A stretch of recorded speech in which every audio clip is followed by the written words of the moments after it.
नमस्कार, वंदे मातरम। मैं हूं श्यामगिरी। आप देख रहे हैं हमारा चैनल मुद्दा भारत का। मुद्दा भारत का यानी मुद्दा है पहलगाम और भारत पाकिस्तान के टेंशन का। जी हाँ, भारत पाकिस्तान की अगर हम बात करें तो इस समय पाकिस्तानी नागरिक जो भारत में रह रहे हैं उनकी जो अवधि सीमा थी अब खत्म हो गई है। यानी कि सरकार ने जो अल्टीमेटम दिया था कि 48 घंटे के अंदर आपको भारत खाली करना है, सभी तरह के वीजा रद्द हो गए, चाहे उसमें शिक्षा विभाग का हो, चाहे घूमने के लोग आए हैं, परिवार से मिलने आए हैं वो हो। तो इसमें सवाल ये उठता है कि जो वैध वीजा से आए थे वो तो लगभग चले जा चुके हैं और कुछ रास्ते में हैं, कुछ पहुंच भी जाएंगे। लेकिन सवाल यहाँ पे उठता है कि जो अवैध रूप से यहाँ पे आए हैं, खासकर नेपाल बॉर्डर से, बांग्लादेश बॉर्डर से, पश्चिम बंगाल होते काफ़ी लोग आए हैं, तो ऐसे में जो है सरकार क्या करेगी? क्योंकि उनको अब पाकिस्तान लेगा नहीं, क्योंकि उनके पास पासपोर्ट नहीं है, उनके पास वीज़ा नहीं है और अवैध रूप से यहाँ पर रह रहे हैं। ठीक है, अवैध रूप से रहने वाले लोगों को तो यहाँ से पहले से ही समस्याएं हो रही हैं। बांग्लादेशी बड़ी संख्या में है, उनका क्या होगा? क्योंकि इस समय भारत देश जो है पूरा, चाहे पक्ष हो चाहे विपक्ष हो, एक हो गया। हर कोई चाहता है कि जो अवैध रूप से मुसलमान यहाँ रहते हैं उनको जो है अब यहाँ से हटाने का वक्त आ गया है। जिस तरह से भारत पाकिस्तान की भी टेंशन बना हो, उसको लेकर जो है काफ़ी माथापच्ची हो रही है। तो हमारे साथ में विवेक जोशी जी हैं जो सीनियर एडवोकेट हैं। हम इसे जानने की कोशिश करेंगे कि जो लॉ क्या कहती है, क्या ऐसे लोगों को जो अवैध रूप से रह रहे हैं वो तो बताएंगे नहीं कि मैं पाकिस्तानी हूँ, या वो बताएंगे नहीं कि मैं अवैध रूप से आया हूँ, तो ऐसे में सरकार क्या करेगी? क्या उनको यहाँ के मुसलमान शरण देंगे या उनको छिपा के रखेंगे? क्योंकि अभी भी एक वाकया सामने आया है कि घाटकोपर से बिकरौली के बीच में से कुछ आम बेचते हुए 6-8 लोग पकड़े गए हैं। उन सबकी जब आधार कार्ड जांच की गई तो सबकी डेट ऑफ बर्थ एक ही निकली, 1 जनवरी, और उनका झारखंड का एड्रेस है। वो बंगाली बोल रहे हैं, बांग्लादेशी बोल रहे हैं, और पुलिस उनको गिरफ्तार भी कर ली है। गिरफ्तार मतलब हिरासत में लिए, पूछताछ कर रही है। तो ऐसे में ये तो एक नमूना है समझ लो, लेकिन पूरे देश में अगर हम बात करें तो ऐसे अवैध रूप से बहुत से लोग ऐसे बैठे हुए हैं जो हमारे देश में अवैध रूप से रह रहे हैं। और खासकर देखा जाए तो जो स्कीम है हमारे देश की सरकारी स्कीम में बढ़ चढ़ के वो हिस्सेदारी भी बने हुए हैं। अब समय आ गया है कि इनकी छटनी होनी चाहिए। हर कोई चाहता है छटनी हो, लेकिन इस छटनी के लिए सरकार क्या क्या विकल्प सोच रही है, क्या करना चाहेगी और इसके लिए कानून क्या बनता है? सर, सवाल कई हैं। वक्त आ गया है कि इनकी सफाई होनी चाहिए। देश में कानून भी बन रहा था इसके ऊपर। सबसे पहले इसका विरोध पश्चिम बंगाल में होता है। ममता बनर्जी आज की तारीख में गायब है, एकदम से उनका कहीं अता पता नहीं, कहीं नाम नहीं, जिक्र नहीं। बांग्लादेश में कितने पाकिस्तानी हैं उसका कोई लिखा जोखा नहीं है। पूरे देश में जो है पाकिस्तानी भरे हुए हैं, पूरे देश में बांग्लादेशी भरे हैं, रोहिंग्या भरे हुए हैं। ऐसे में सरकार क्या करेगी, कैसे इनको ठिकाने लगाएगी? सबसे बड़ा सवाल है। जय हिंद, वंदे मातरम। दोस्तों, सरकार क्या करेगी, उसके लिए सरकार को सबसे पहले तो ये कड़ा कदम उठाना चाहिए कि जिसके घर में अवैध रूप से रहने वाला पाकिस्तानी, बांग्लादेशी, रोहिंग्या कोई भी पकड़ा जाए, जिस भी व्यक्ति ने जाली आधार कार्ड बनाए, जिस भी व्यक्ति ने उनके जाली राशन कार्ड बनाए, जिस भी व्यक्ति ने उनके जाली फोटो पास बनाए, उन सभी को कड़ी से कड़ी सजा दो। जब आप एक सोसाइटी में डेटरेंट क्रिएट करोगे जी कि भाई अगर मैं ऐसा गलत काम करूंगा तो मेरे खिलाफ सजा हो सकती है, तभी तो आदमी डरेगा। नहीं तो आप तो कोई डर ही नहीं रहा। आज मुझे बताओ, ये जितने भी लोग यहाँ पे रह रहे हैं अवैध रूप से, चाहे दिल्ली में रह रहे हो या बॉम्बे में रह रहे हो या कहीं और रह रहे हो, ये जो बांग्लादेशी हैं या पाकिस्तानी हैं या फिर रोहिंग्या हैं, इनके नकली आधार कार्ड तो हिंदुओं ने ही बनाए ना। बिल्कुल। ये तो नहीं है कि कोई पाकिस्तानी आके बना गया या बांग्लादेश से बनवा के लेके आए थे या कोई बर्मा से बना गया। ये तो हम ही लोगों में से बनाए गए। जब हम ही लोग चोर हैं तो फिर हम लोगों को दूसरों को कंप्लेंट करने का कोई अधिकार नहीं है। तो सबसे पहले हिंदुओं को सुधरना पड़ेगा कि ये गलत काम, जो वाहियात काम ये करते हैं, ये काम नहीं करने चाहिए। कुछ पैसे की खातिर। कुछ क्या, बहुत पैसे मिलते हैं सर उन्हें। सर 1000 मिलेंगे, 2000 मिलेंगे, इससे ज्यादा तो नहीं मिलेंगे। नहीं, आप 1000-2000 तो आप बहुत कम बोल रहे हो। जब कोई आदमी बांग्लादेश से यहाँ पर आता है तो रास्ते भर रिश्वत देता हुआ आता है। नहीं तो सर आप बताइए, वो एंट्री हुई वेस्ट बंगाल से उसकी, या त्रिपुरा की साइड से हुई, या फिर वो किसी और जगह से आया, या झारखंड या बिहार की तरफ से हो गया। अरे भाई, इतनी सारी स्टेट में होते वो सीधा सीधा हैदराबाद पहुंच गया, वो चेन्नई पहुंच गया और वहां जाके उसका आधार कार्ड बन गया है, उसके एड्रेस प्रूफ बन गए हैं। तो भाई कौन दे रहा है उनको शरण? हम ही लोग तो दे रहे हैं। और बची जैसे जो मतलब भारत सरकार ने भी पाकिस्तानियों को अल्टीमेटम दिया है कि भाई 48 घंटे के अंदर जो है वो चले जाएं। तो जो पाकिस्तानी हिंदुस्तान में आए थे उनमें से बहुत सारे लोग तो वीजा, वैलिड वीजा लेके आए थे। वो आते थे, फिर वो इधर उधर गायब हो जाते थे, उसके बाद उनको ढूंढना पड़ता था, फिर उनको जो है वापस सरकार जो है दोबारा वापस भेज देती थी। अब क्या हो रहा है, अब सरकार ने बोला भाई 48 घंटे में चले जाओ, तो जो लीगली आए थे वो तो चले गए जी।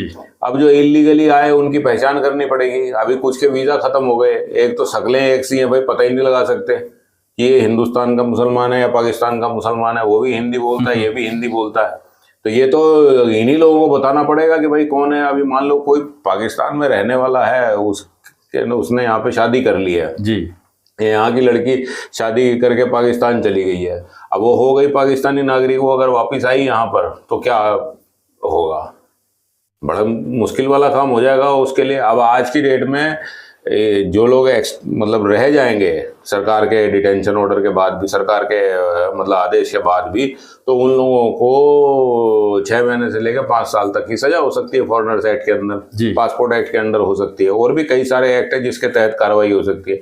बट बात यह है कि उन पर कार्रवाई करने से पहले हमको अपने अंदर के जो छुपे हुए आस्तीन के सांप है उनके ऊपर कार्रवाई करनी बहुत जरूरी है।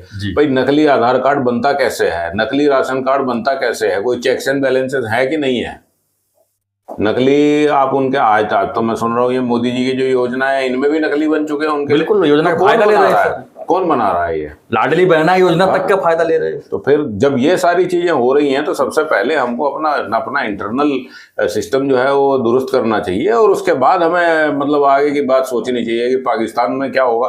पाकिस्तान में तो बहुत सारे लोग यहाँ इलाज कराने के लिए आते थे जी, जो आए पाकिस्तानी यहाँ पे इलाज करा गए, वो बात एक अलग है कि भाई जिस हिसाब से पाकिस्तान का बिहेवियर है, मैं तो कहता हूँ कि पाकिस्तान के साथ टोटली रिलेशनशिप बंद कर देनी चाहिए। और जो हिंदू हैं उनको भी मेरे को समझ में नहीं आता कि वो कश्मीर क्या करने के लिए जाते हैं। भाई मत जाओ कश्मीर, क्यों जा रहे हो, उसके बाजू में हिमाचल है वहाँ चले जाओ, केरला में मुन्नार है वहाँ चले जाओ, यहाँ महाराष्ट्र में आ जाओ, यहाँ क्या कम है, तमिलनाडु चले जाओ, ऊटी चले जाओ, आप क्यों जा रहे हो वहाँ पर। सर लेकिन कश्मीर तो हमारे देश का एक अंग है, उसमें अगर हम बहिष्कार उसका नहीं कर सकते। बहिष्कार करने के लिए नहीं मैं कह रहा हूँ, मैं ये कह रहा हूँ कि आप बताइए, बहिष्कार तो उन्होंने आप लोगों का कर दिया, आज क्या है, आज उनके आदमियों ने हमारे जो है जो टूरिस्ट है वो मारे, ये तो जग जाहिर सी बात है मारे, और नाम छोड़िए, रिलीजन पूछ के मार दिए। चलो अभी यहाँ कितने कश्मीरी हैं जो सड़क पे उतर के आए जिन्होंने ये बोला कि भाई ये तो गलत हुआ, और इसके साथ में वो भी गलत हुआ जो इन्होंने कश्मीरी पंडितों को वहां से मार के भगाया था जी। तो ये क्यों नहीं कह रहे कि भाई कश्मीरी पंडित वापिस आ जाएं। ये तो इसलिए कह रहे हैं कि बड़ी मुश्किल से यहाँ पे मतलब शिकारे चलने लगे थे और हमारे सेब खाने आने लगे थे लोग, अब तुमने इन्हें मार दिया तो अभी आएंगे नहीं। तो इसका मतलब हम हिंदू इनडायरेक्टली वहां जाके उसकी फंडिंग करते हैं इनके और आतंकवादी बनाने की। इनको कुछ लेना देना नहीं है कि वहां सड़क बने, पुल बने या क्या बने। आप वहां जाओ, वहां इनके घोड़े पे बैठो और फिर गोली खाओ। तो इससे अच्छा तो आप भाई बाजू में आपका हिमाचल है, आप शिमला चले जाओ, मनाली चले जाओ, कुल्लू चले जाओ, रोहतांग पास चले जाओ, कसौली चले जाओ, उत्तराखंड है, उत्तराखंड में चले आओ। उत्तराखंड में कोई कमी है मतलब इन सब चीजों की? आप इन्हें डेवलप करो। मरने तो सालों को भूखे, जब मरेंगे तभी तो सुधरेंगे। उनका बिहेवियर इस चीज से चेंज नहीं होने वाला। अगर आप ये सोचोगे कि उनका एक सेट पैटर्न है, आप बताइए आज इन्होंने इनके पेट पे लात पड़ी तो ये सड़क पे उतर गया है जी। अभी अमरनाथ यात्री जब जा रहा था उसको इन्होंने मारा था, तब नहीं सड़क पे उतरे ये? या जब यहाँ पे हमारे हिंदुस्तान की फौज के ऊपर जो है इन्होंने हमले करे, जिस समय हमारा फौजी को शहीद किया गया, जो हमारा फौजी भाई जब वहाँ पुलवामा हुआ, तब क्यों नहीं उतरे ये सड़क पे? आज तो सिर्फ इसलिए उतरे ना क्योंकि भैया वहां से जितने पर्यटक थे सारे चले गए, अब भुखमरी के हालात फिर आ जाएंगे, तो फिर क्या करेंगे ये तो नहीं कह रहे कि हमने पत्थर जो उठाए थे, हमने फौज को जो पत्थर मारे थे वो पत्थर गलत मारे थे, अपनी गलती मानते हैं ये? तो ऐसा तो कुछ है नहीं। तो अभी आप ये काम मत करो। इसके लिए मैं कह रहा हूँ कि भाई इनसे लिमिटेड कांटेक्ट रखो, इनका बिहेवियरल जो पैटर्न है वो चेंज करने की बहुत ज्यादा जरूरत है। आप वहां लाख यूनिवर्सिटी खोल लो, लाख कुछ खोल लो, क्यों नहीं बोल रहे अब ये इस बात को? तो क्या करना चाहिए सरकार को? क्या करना चाहिए? यहाँ पर जो अवैध रूप से रह रहे हैं उनकी पहचान कैसे किया जाए, कैसे उनको भगाया जाए, कैसे उनको जेल में डाला जाए? क्योंकि सवाल सब बहुत सारे हैं। अभी एक छोटा सा एग्जाम्पल है, एक लेडीज आई पाकिस्तान से, 4 बच्चों को लेके आई, सीमा हैदर करके। हाँ जी। अब वो मोदी से गुहार लगा रही है कि हम तो यहाँ शादी कर लिए, हम यहाँ के नागरिक, हमको बना दो, हमको पाकिस्तान मत भेजिए। पाकिस्तान में उसका पति है, वो किसी भी हालत में अड़ा हुआ है, बोलता है हमको उसको भेज दीजिए। अभी आप तो इसको एक छोटा सा एग्जाम्पल है, ऐसे न जाने कितने सीमा हैदर हमारे देश में छिपे हुए हैं, ऐसे न जाने ऐसे सीमा हैदर जैसे कि जेंट्स भी छिपे हुए हैं। तो इनको कैसे निकाला जाए, क्योंकि इनको अपने इंडियन लोग ही सपोर्ट कर रहे हैं। मैं वही कह रहा ना, आप सीमा हैदर को कैसे निकाल दोगे भाई? सीमा हैदर को तो बसाया ही हिंदुओं ने जी। उसका तो मुकदमा लेके हिंदू वकील लड़े कोर्ट में। तो अब आज मोदी जी ने अगर ये कह दिया कि भाई यहाँ से चले जाओ, तो कैसे चले जाएगा? तो फिर तो भारत का संविधान आड़े हाथ आ जाएगा। तब जब आप उसमें जाके वहां पे केस लड़ोगे कि भाई हमने तो यहाँ की नागरिकता ले ली, भाई कैसे नागरिकता ले ली? अवैध रूप से नागरिकता कैसे मिलेगी? आपको जो है कुछ टाइम में रहने का अधिकार दिया गया था, आपने बड़े आराम से एक आदमी के साथ शादी कर ली, उसके साथ आप उनके बच्चों की माताजी भी बन गई हैं। तो अब आप कहोगे भाई मेरा तो हक बन गया यहाँ पे रहने का। अब वो कहती है मैंने हिंदू धर्म भी स्वीकार कर लिया। अच्छा, उनकी भी एक बड़ी वैलिड पॉइंट है कि अगर वो गई वापस यहाँ, तो क्या सीमा हैदर वहां जाके बचेगी? उसे तो निपटा देंगे। तो मतलब ये भी देखा जाने वाली जरूरी चीज है कि भाई जो मतलब इस तरह के केसेस है उनको कैसे डील करना है, और जो इलीगल तरीके से रह रहे हैं, जो भारत के खिलाफ गलत गतिविधियां कर रहे हैं, उनको तो भैया सीधी सी बात है यार, ठोक दो। कितना क्या रखा है तुमको? कानून बना रखा है, उनको पकड़ो, और उनको भी तो पकड़ो जो उनको शरण दे रहे हैं जी। आप उनको कुछ नहीं करोगे। और आप कहोगे सबसे बड़ी बात है साहब, देखो जिसके घर में गलत पैसा आ रहा है, अगर मेरे घर में गलत पैसा आ रहा है और मेरे बच्चे मेरी बीवी उस पैसे को खा रहे हैं, मेरे माँ बाप खा रहे हैं उस पैसे को, तो मैं तो ये कह रहा हूं जब गाज गिरे तो खाली मुझ पे नहीं गिरनी चाहिए, उन्हें भी गिरनी चाहिए जिन्होंने उस पैसे के छोले भटूरे खाए। क्यों खाए भाई तुमने? क्यों अपने लड़के को नहीं रोका? तो फिर तो वो जो बुलडोजर एक्शन होता है वो बिल्कुल सही है, वैसा ही होना चाहिए। वैसे ही भारतीय जनता पार्टी को, वैसे ही भारत सरकार को डील करना चाहिए। इसमें क्या बड़ी बात है? जो पकड़ा जाए भाई, जाता है जाए, नहीं जाता है निपटा दो। उसकी गुमशुदगी की रिपोर्ट लिख दी जानी चाहिए, मिले ना मिले क्या फर्क पड़ता है? हमारे देश का तो है नहीं वो। जिस तरह से सभी राज्यों के मुख्यमंत्री बोल रहे हैं कि अब अल्टीमेटम खत्म होने के बाद उनको जेल में डालेंगे, जेल में कितना डालेंगे सर? जेल तो पूरा ऑलरेडी भरा हुआ है। अरे और भाई जेल आप मुझे बताओ, जेल में डालने को कौन कह रहा है आपको? आप उन्हें पकड़ो, ट्रक में भरो, बॉर्डर पे ले जाओ और उधर से उधर धकेल दो। तो वहां तो ले लेंगे नहीं, उनके पास ना ले पासपोर्ट है, ना वीजा है भाई, ना ले, बीच में पड़े रहे, वापस आ जाएंगे। तो आप इधर से वापस मार के भगाओ। आपको क्या है, कूटते रहो सालों को जब तक वापस ना जाए।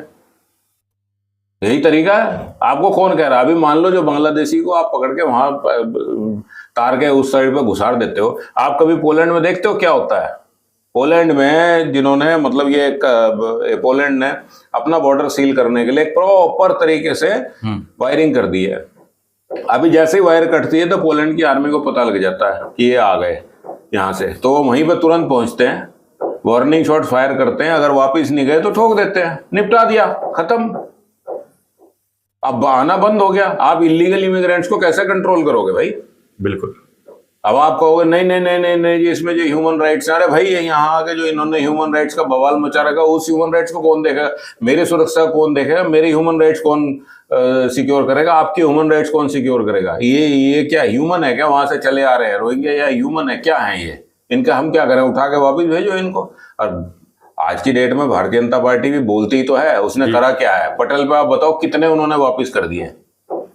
अभी आज पाकिस्तानियों को पकड़ो, वाघा बॉर्डर पे ले जाओ, जाते हैं जाएं, नहीं उधर से वो इधर भगाएं, फिर डंडे से मार के उधर भगाओ, मारते रहो जब तक जाना है जाए ना, या जान ना जाए, क्या फर्क पड़ता है? तो आपको बची इंटरनेशनल प्रेशर की, और ये अखबारों में ये जो छोटे मोटे जो पत्रकार हैं इन लोगों की, भाई क्या सुननी इनकी बात? जो नियम है नियम है भाई, हमारे नहीं है, हम भेज दें, हम काय को इनको जेलों में छोड़ा है? हमें अपना दामाद बना के क्यों करें? पर इनके लिए कौन सी राइट टू लाइफ और राइट टू इक्वलिटी? भाई जब यहाँ आया था तो गलत काम करने के लिए आया, तू तो बोल के ही आया ना अपने घर में मैं मरने जा रहा हूं, तो मर फिर। धन्यवाद विवेक जी। तो फ्रेंड्स, हमारा चर्चा यही था कि आखिर में जो वीजा तो रद्द हो गई है, लेकिन अल्टीमेटम के बाद जो है अब जो अवैध रूप से खासकर यहाँ पर बांग्लादेशी, पाकिस्तानी और रोहिंग्या जो रह रहे हैं उनका क्या होगा? क्योंकि वक्त आ गया है कि इस समय जो है पूरे देश से जो अवैध जो यहाँ पर रह रहे हैं, खासकर जो नाग बन के काम कर रहे हैं, कि जो बाहर से आए हुए लोगों को मदद करके और खुलेआम फायरिंग कर रहे हैं और धर्म के नाम पे मार काट कर रहे हैं, तो ऐसे समय तो आ ही गया है कि अब जो है सरकार बड़ा कदम उठाए और ऐसे लोगों को यहाँ से साफ करे। इसके पहले हमारा देश में कानून भी लागू हो रहा था, लेकिन वो कानून को अभी तक जो है ठंडे बस्ते में डाला गया है। क्या नाम था सर कानून का? सीए था, एनआरसी था। एनआरसी और सीए जैसे कानून थे, लेकिन उसका विरोध हमारे एरिया देश के लोग जो है कुछ लोग करने लगे। तो सवाल कई है, लेकिन अब सरकार को चेतना होगा और सरकार को कड़े कदम उठाने की जरूरत है, ताकि भविष्य में ऐसी घटनाएं ना हो और भविष्य में ऐसी चीजें ना हो। तो फ्रेंड्स, आपकी क्या प्रतिक्रिया है इस पर हमें कमेंट बॉक्स जरूर लिखिए और बने रहिए हमारे साथ, देखते रहिए हमारा चैनल मुद्दा भारत का। चैनल को लाइक, शेयर और सब्सक्राइब जरूर करें। धन्यवाद विवेक जी। धन्यवाद। जय हिंद। जय।